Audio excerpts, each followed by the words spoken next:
face à face. Face à face ce matin entre Sébastien Corchia et Philippe Béchade. Bonjour messieurs. Bonjour. Sébastien Corchia pour Mescart Asset Management et Philippe Béchade pour la bourse au quotidien et les éconoclastes. Sébastien, on voit le marché. Alors il tente de faire ce qu'il peut pour essayer de se maintenir à flot, mais enfin on a quand même depuis lundi des mouvements auxquels on s'était plus trop habitué en ce début d'année, à savoir au moins 2 séances consécutives de repli. Qu'est-ce qui se passe? Il y a une vraie consolidation qui peut commencer à se dessiner, ou bien on est attentiste en attendant la Banque Centrale Européenne? Non, je ne crois pas que la Banque Centrale Européenne soit un driver particulier. On n'en attend rien de spécial, sauf surprise, mais je crois qu'on a eu une autre surprise à ce niveau-là. Dans des détails quand même, non? Des détails techniques. Je pense que c'est plus une réunion technique, une réunion avec un quelconque enjeu. Je crois surtout que c'est un marché qui a besoin de souffler véritablement, où les idées se font rares, voire même très rares. On arrive en fin de publication, donc c'est pareil, difficile de trouver des idées nouvelles alors que on vient d'avoir un peu la distribution entre ceux qui ont fait de bons résultats, de bonnes guidance, ceux qui ont des moins bons résultats. Les cartes sont abattues, donc un marché qui a besoin un peu de souffler, qui a certains titres qui sont très hauts, qui techniquement, tout le monde le dit, surachetés, et puis des gérants même qui, je crois, pour discuter avec beaucoup d'entre eux, appellent de leur vœu pour que ça soit sain et qu'ils retrouvent des idées. Ce marché s'arrête un petit peu dans sa progression. On va trop vite. Si on extrapolait, naturellement, on peut pas le faire, mais 15% en 2 mois sur l'année, ça vous fait 95% de hausse. Donc le rythme, la vitesse. J'ai regardé d'ailleurs, c'est amusant, quand est-ce qu'on a retrouvé un tel rythme de hausse de marché sur une telle période, début d'année, c'était 98 et 2000. Donc c'est de bon augure, sûrement, peut-être un peu moins pour 2000, mais c'est derrière. Qu'est-ce qui s'est passé? Généralement au mois de mars, d'ailleurs. C'est un mois clé, le mois de mars, depuis mars 2000, d'ailleurs, mars 2000, mars 2004, mars 2003, mars 2009. À chaque fois, c'est des points de respiration, soit haussière, soit baissière. Et après ces 2 mouvements qui ressemblaient beaucoup à celui-ci, on a eu une baisse qui a duré 2-3 semaines. Alors quand je dis baisse, c'est des mouvements un petit peu de respiration qui ont été effritement, consolidation, qui se sont étalés entre 5 et 7%. Voilà donc pour votre sentiment. Philippe, vous êtes spécialiste pour aller nous dénicher des incongruités, on va dire, dans ces phases de marché. Vous voyez comme Sébastien un mouvement un peu naturel, où il y a une chose ou une autre qui titille votre esprit? Cédric, je vais être complètement contrarien. Je ne vais pas vous annoncer une incongruité. Je voudrais en revenir sur cette extraordinaire concordance de valeurs algébriques entre le CAC 40 Global Return vendredi. Donc dividende réinvesti. Dividende réinvesti, et le DAX 30 qui calculait, lui, historiquement, dividende réinvesti. Les deux indices qu'on pourrait vraiment comparer. Exactement. Et en fait, ils sont nés le même jour, le 31 décembre 1987, et ils avaient tous les deux une base 1000. Et vendredi dernier, nous avions un DAX 30 à 11 402 et un CAC 40 Global Return à 11 416. Ce matin, avec la hausse du CAC 40 et la petite baisse du DAX, on retrouvait à nouveau les deux indices à parité à 11 390. Donc vous voyez... c'est le couple franco-allemand. Le couple franco-allemand...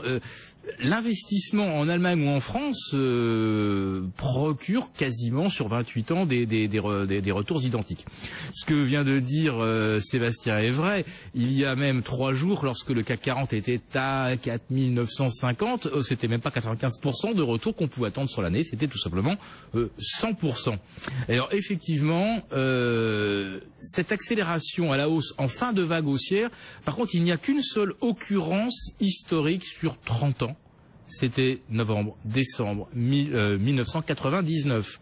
On vient de connaître la plus forte hausse sur une fin de vague haussière depuis donc presque 16 ans. Aujourd'hui, les banques centrales sont le driver. Ça a même été calculé. Pour maintenir les marchés et leur éviter toute correction, il faut que les banques centrales investissent globalement sur la planète 200 milliards de dollars par mois. Donc on aura les 60 milliards de la BCE, on a 45 milliards de la Banque centrale japonaise, On a autour de 35 à 40 milliards de la part de la Fed qui maintient son bilan à 4500 milliards. Donc, pour le maintenir, étant donné qu'il y a des titres qui viennent à échéance, il faut également compléter. Vous avez une ou deux autres banques centrales émergentes qui se joignent à l'effort. Et donc voilà, c'est un afflux de 200 milliards de dollars de liquidités qui sortent de nulle part. Faut le répéter, c'est pas de la richesse créée, ni même de la richesse qui sera créée. On ne peut pas créer 200 milliards de richesse par mois sur la planète. Donc voilà, on a des marchés qui sont simplement maintenus en lévitation. Alors, incongruité non, parce que ces liquidités font monter les marchés. Incongruité totale oui, parce qu'il n'y a aucune correspondance entre le niveau des marchés et les fondamentaux présents ou à venir. Désolé, mais les résultats des entreprises sont plutôt favorables, hausse des bénéfices qui devrait se prolonger quand on suit le discours des entreprises. Moins forte, de moins en moins forte des bénéfices aux États-Unis. Mais pas en Europe. En Europe, pour le coup, ça accélère. Pour une fois, les publications en Europe sont plus positives. Oui, enfin, 2014 a été une année satisfaisante, après une année 2013 qui n'était pas satisfaisante, mais où on voyait quand même les entreprises distribuer davantage de dividendes qu'elles n'avaient engrangé de profits. Donc ça veut dire qu'en fait, qu'il y ait ou pas des profits, de toute façon, on fera monter les dividendes. Sébastien, votre point de vue là-dessus, le marché est survalorisé aussi par rapport à ce que nous annoncent, à ce que publient les entreprises? Non, ça je le crois pas. C'est-à-dire que effectivement, si vous regardez la valorisation instantanée, on tourne à 15,5. Alors j'ai même lu des gens qui font des retraitements disant oui, mais si on enlève les télécoms, les banques qui n'ont pas des bénéfices stables, on serait à 18 et donc trop cher. Moi j'aime pas trop opérer ces opérations justement dites de retraitement parce qu'on enlève ou on rajoute ce que l'on veut. La réalité c'est que le marché se paye 15,5.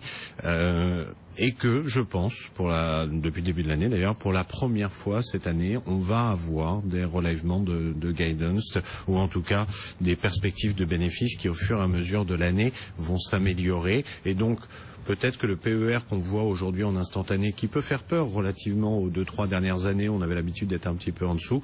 En fait, là, faut peut-être le voir en prospective et de se dire si les bénéfices s'améliorent, en fait, ce PER, il n'est pas à 15,5, il est un peu en deçà, et donc le marché est pas si cher que ça. C'est pas trop un problème. Donc j'ai pas un problème de cherté de marché, j'ai plus un problème de valorisation. J'ai pas de problème de valorisation. C'est un marché qui est en plus très attractif pour son rendement versus le rendement des taux. J'ai plus un petit souci de vitesse en fait à laquelle tout ça va, et vous le savez comme moi, il faut que les marchés respirent pour éviter qu'ils aient des accidents.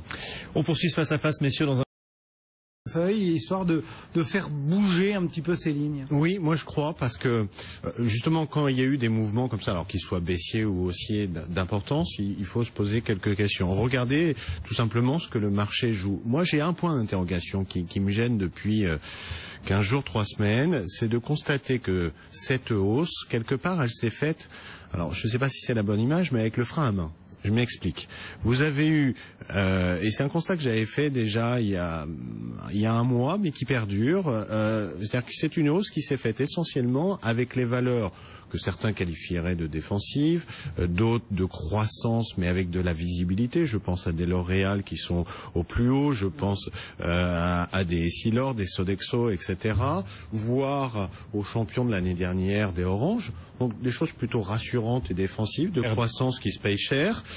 Et à l'inverse, sont restés de côté cyclique et banque. Je prends quelques marqueurs, on va dire un Arcelor, un BNP, etc. Alors, vous avez eu quelques titres qui ont pu monter, des Crédit Agricole, etc. Mais des gros paniers comme ça. Et ça me gêne parce que on dirait que le marché finalement progresse, mais ne veut pas croire à la réussite du plan d'action de la BCE, parce que s'il y croyait, il achèterait, alors les banques, on y trouverait toujours quelques détails à redire, mais il achèterait plus massivement les cycliques.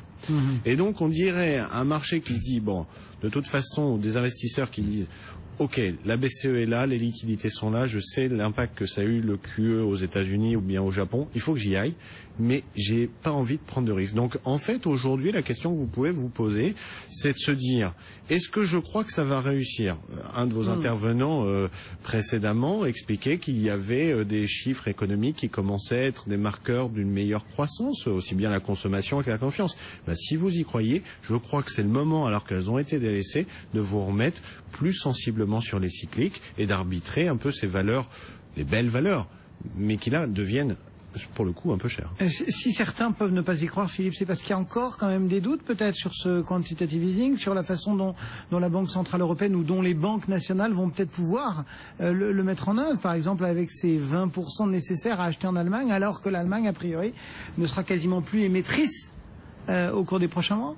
Absolument, vous avez raison Cédric, le marché obligataire sera complètement asséché.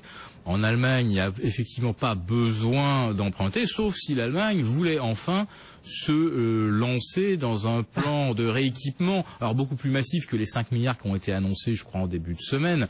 En fait, ça fait 10 ou 15 ans que l'Allemagne n'investit plus dans ses infrastructures. Alors ça, c'est tout, hein. Le réseau routier, le réseau ferré, le réseau électrique. Bon, mais c'est un choix.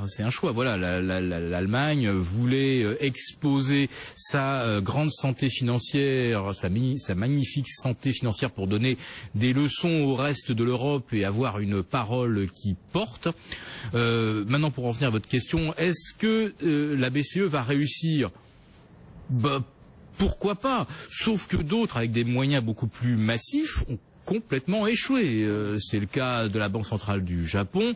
Le yen a perdu 20%. Les exportations viennent juste de repartir au mois de janvier uniquement pour une raison très ponctuelle qui est que avec le nouvel an chinois, on achète massivement avant 15 jours pratiquement où l'économie chinoise s'arrête. Donc le Japon a eu un pic de demande au mois de janvier, mais tendanciellement la baisse du yen n'a rien fait. Ce matin, on a un euro qui lui par contre vient d'atteindre un nouveau plancher. Alors je pense qu'on doit être à l'instant je parle à 1,1125 ou autour. 1,1129, vous n'êtes pas loin. Voilà. Alors mécaniquement, oui, ça va continuer de doper les profits ramenés de l'étranger. Donc mécaniquement, oui, la hausse de l'euro va doper la profitabilité, ce dont on parlait tout à l'heure, et je ne le dément pas. Sauf que est-ce que les bénéfices et est-ce que les ventes globalement, est-ce que les marges augmentent ? La réponse, elle reste non. Aux États-Unis, on est à tel point arrivé au bout de la logique du système que le mois de février qui ne compte que 28 jours, donc 2 séances de moins, le mois de février 2015 est celui où les montants de rachat de titres par les entreprises a battu son record historique absolu. Ça veut dire quoi ? Les entreprises américaines n'investissent pas, elles ne voient pas effectivement cycliquement dans quoi elles pourraient mettre de l'argent parce que globalement le pouvoir d'achat des ménages ne progresse pas. Seuls les super riches voient l'effet de richesse par les actions doper leur patrimoine, mais globalement tout le monde a bien conscience qu'il n'y a pas d'effet richesse au niveau des classes moyennes, et donc pourquoi investir dans l'économie réelle puisque le retour est plus qu'hypothétique. C'est aussi parce qu'elles ont des trésoreries à des niveaux records. Plus votre trésorerie est important, plus vous avez les moyens de racheter des actions. Ça peut expliquer pourquoi il y a de plus en plus de rachats d'actions. Bien sûr, parce qu'il faut bien faire quelque chose effectivement de cette trésorerie, sinon on se le fait reprocher. Mais racheter ses propres titres, c'est le serpent qui se mange la queue. Du coup, Sébastien, pour les mois à venir, quelle conviction on peut essayer d'afficher ? Je crois, vous connaissez le fameux adage, don't fight the Fed, ou ne combattez pas la BCE, je crois, et vous le voyez, même il y a eu une forme un peu de panique haussière chez les gérants il y a quelques jours, en se disant mais ce marché monte, alors que on est confronté, en fait, si je pouvais donner une image, il va falloir réapprendre à conduire en bourse. C'est-à-dire que ça fait 10 ans... Ça fait un moment que le code de la route a changé quand même. Non, ça fait 10 ans qu'on est dans du stop and go, que l'on sait où il faut s'arrêter en termes de valorisation. Vous posiez la question, est-ce que c'est cher ou pas ? On sait où il faut s'arrêter. On sait quand le marché va un petit peu trop vite, etc. Et ces codes de conduite qu'on a tous, particuliers comme institutionnels, on a l'habitude, même en ce moment, de se dire tiens, c'est un petit peu trop cher, je vends, etc. Malheureusement, on l'a vu aux États-Unis avec le QE, va falloir oublier la pédale de frein et va falloir oublier un petit peu le code de la route, comme on reprochait aux États-Unis il y a quelques années. Conduire une automatique, quoi. Conduire une automatique, mais sans panneau de limitation de vitesse, limite pied au plancher, absolument, parce que les 5000, les 5002 et les 5005, et pourquoi pas les 6000, mais en tout cas les 5005, vous allez les voir, c'est écrit dans le marbre. Ce genre de conduite, ça conduit au mur. C'est écrit dans le mur à la fin. Là, je pense qu'il faut qu'on archive ce face-à-face. Parce que entendre dire qu'on va voir 5005, je pense que vous parlez sur le CAC. Sur le CAC. C'est écrit dans le marbre. C'est-à-dire que les 15% à gagner, là, c'est écrit dans le marbre. Et j'ai dit en début d'année que, effectivement, le consensus était sur 10, 12 et que je pense qu'on ferait 20, 25, peut-être même plus. On le voit dès le début de l'année, on explose ce consensus. Ça ne veut pas dire qu'il y aura des pauses à des moments ou d'autres. Et je ne recommande pas non plus, attention, je dis ne conduisons pas n'importe comment avec n'importe quelle voiture spéculative ou autre. Je dis simplement les pauses. Et on a l'exemple du Nikkei, on a l'exemple des États-Unis. Les pauses vont être très faible en ampleur, très faible en durée, et que ce marché est appelé à progresser très fortement. Et quand on aura atteint l'objectif, ça va se terminer comment? Voilà. Ça se terminera dans un mur ou ça le QE de la BCE, il n'est pas a priori destiné à s'arrêter fin 2015. Et 2016. Voilà, 2016. Ça se terminera comment pour vous, Philippe? Ça se terminera dans le mur ou ça peut bien se terminer quand même une fois qu'on aura atteint les objectifs? Là, on est clairement dans une fuite en avant éperdue. On gagne chaque mois du temps en maintenant les marchés en lévitation. Il n'y a jamais de correction, évidemment, puisqu'en fait, c'est un marché de non-choix. Vous n'avez plus le choix entre l'obligataire, les convertibles, les matières premières. C'est l'entonnoir vers les actions. Et l'entonnoir vers les actions, permettez-moi, l'entonnoir vers les actions avec un acteur qui va revenir sur les marchés dont on ne parle pas, et je pense que ça serait intéressant de trouver des chiffres dont on ne parle pas parce qu'il est absent, voire fuyant du marché depuis 10 ans, c'est le monde de l'assurance, qui n'a cessé depuis 10 ans de sortir des actions pour aller vers des taux qui rapportent 0, et les premiers chiffres que j'ai pu lire, c'est que les assureurs, les grands assureurs français, reviennent vers les actions, sachant qu'ils n'en ont pas. Alors je vous dis pas quand ils vont revenir, non pas à des chiffres un peu normatifs du passé, mais quand ils vont revenir à quelques pourcents supplémentaires de leurs fonds propres en actions, je peux vous assurer que le flux sur le CAC 40, on va le voir. Alors pour les clients qui veulent acheter l'assurance vie, c'est magnifique. Les assureurs ont vendu 2009, 2010, etc. Elles ont vendu au plus bas et elles vont venir miraculeusement acheter au plus haut historique avec des PER. Alors on peut en discuter. Vous pensez 15, moi je pense plutôt 18. Je pense plutôt, je constate 25 et plus sur le Nasdaq et je reviens à ce constat. Puisqu'effectivement, vous pensez que les assureurs ne considèrent qu'il n'y a pas de rendement, regardez quand même le rendement du 10 ans américain, il est à 2,12, 2,13, le rendement du Nasdaq est à 0,96, le rendement du S&P est à 1,95. Alors, aux États-Unis, la bascule, je pense qu'elle est peut-être pas loin de se faire, et en Europe, je ne sais pas comment on sortirait indemne d'une correction de Wall Street. Le face-à-face du jour entre Philippe Béchade et Sébastien Corchia. Sébastien Corchia pour Mescart Asset Management, Philippe Béchade pour la Bourse au quotidien et les Éconoclastes. Le CAC gagne 0,2%. Restez avec nous dans un instant, toute l'actu du jour en direct avec Sophie Tussaud, et juste après on vous propose un nouveau match cette fois consacré au PEA-PME. Figurez-vous qu'on fête aujourd'hui le premier anniversaire du PEA-PME. On vous dira si ça vaut le coup d'y investir et quelle valeur y intégrer. À tout de suite.